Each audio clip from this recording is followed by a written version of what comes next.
Why do some foreigners come to Romania and fall in love with it, while others spend years here complaining about almost everything? I've met people, especially Poles, who came to Romania because of work. They were happy with the opportunities, the salary, the experience, but they never really liked Romania. They called it primitive. They complained that everything was low quality, that Bucharest was dirty, that the services were terrible, that Romanians didn't speak English, and that almost everything was somehow worse than back home. And after living here for years, I started asking myself one question: is Romania really the problem, or is it the way we look at Romania? Welcome to From Mora with Love. Today let's talk honestly about why some foreigners love Romania and why others can't wait to leave. Let's be honest, Romania has problems. Bucharest can be dirty, public services can be frustrating, you can have terrible customer service, things don't always work the way you expect them to. And yes, sometimes you will look at something and think, why is it like this? But there is a difference between saying this doesn't work well and saying this country is primitive.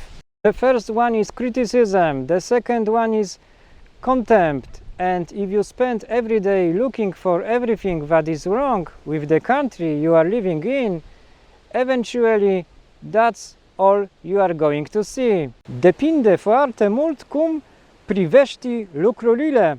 I've noticed that some foreigners compare Romania with their home country every single day. Why don't they do it like this? Why isn't the service like that? Why are the streets like this? Why don't people behave like people back home?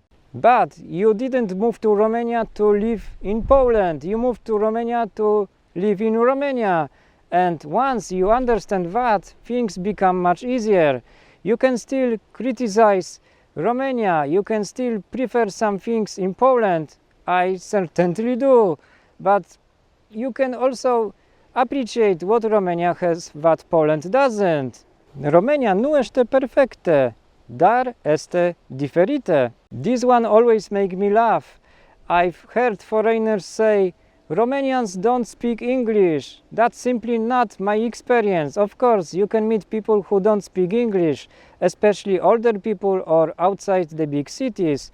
But in Bucharest, among younger Romanians, students and people working in international companies, I've personally found English to be quite common. So sometimes the problem isn't that nobody speaks English. Maybe we are just expecting everyone to speak our language. Nu toți oamenii vorbesc engleza, dar mulți vor să te ajute. Sometimes Romania genuinely isn't the right country for someone. Maybe they don't like the culture, maybe they don't like the bureaucracy, maybe they miss their family, maybe they don't feel comfortable here, and that's completely fine. You don't have to love the country where you live. But I think there is a big difference between saying Romania isn't for me and saying Romania is a terrible country. Those are two completely different things. Nu este pentru toată lumea. After 7 years in Romania, I've learned that living abroad changes the way you see countries, but it also changes the way you see yourself. Romania has things that frustrate me. It also has things I genuinely love, and maybe that's the secret. You don't have to romanticize Romania, but you don't have to hate it either. So why do some foreigners love Romania while others leave? Sometimes it's Romania, but sometimes it's us. Thank you for watching From Mora with Love. If you enjoyed this vlog, subscribe to the channel. Share this video with someone who lives in Romania or is thinking about moving here, and help me make sure these vlogs don't disappear into the depths of YouTube. And I will see you in the next one. La revedere!